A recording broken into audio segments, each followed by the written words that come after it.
De nombreuses personnes ont des questions sur les mesures Corona et par exemple sur l'application de ces mesures à nos activités personnelles ou des questions sur les nouvelles directives en matière de testing ou de quarantaine.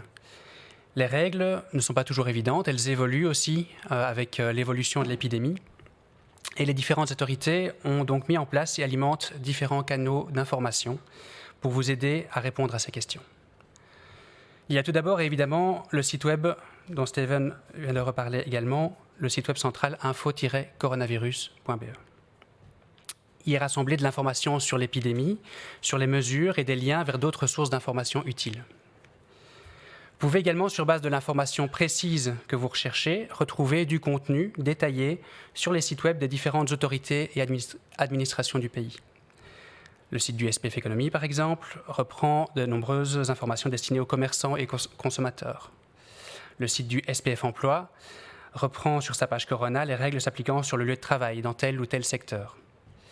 Le SPF Affaires étrangères, de l'information relative au mouvement à l'étranger.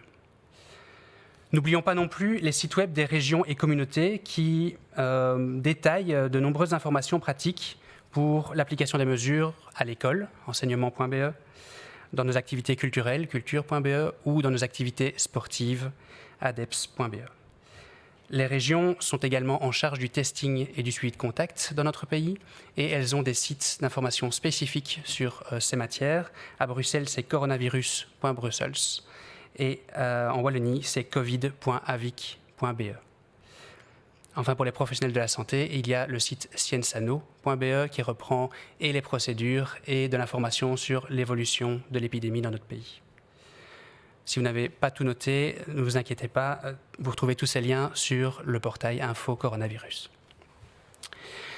Si vous vous posez des questions, et c'est normal que nous ayons tous des questions, nous vous invitons donc à consulter ce site, et ce, autant que possible, et c'est vrai qu'on a parfois la tentation de le faire directement avant de contacter un numéro d'information. On vous demande surtout, si vous souhaitez obtenir de l'information par téléphone, de ne pas appeler des numéros de service de secours, qui sont submergés d'appels Corona et qui parfois rendent difficile l'exécution de leurs autres missions. N'utilisez par exemple certainement pas les numéros 101 et 112 pour avoir de l'information sur l'épidémie ou sur les mesures. Ces numéros doivent rester libres à tout moment. De même, le numéro 1733, qui est utile pour trouver un médecin de garde, n'est pas le numéro approprié pour des questions générales sur le virus, ni pour avoir une réponse à un point de détail en ce qui concerne le suivi de contact. Si pour répondre à votre question spécifique, vous n'avez pas trouvé de l'information sur les sites web, vous pouvez contacter le numéro d'information générale, le 0800 14 689. Et les opérateurs de ce numéro pourront vous aider à répondre ou à vous aiguiller vers la bonne source d'information.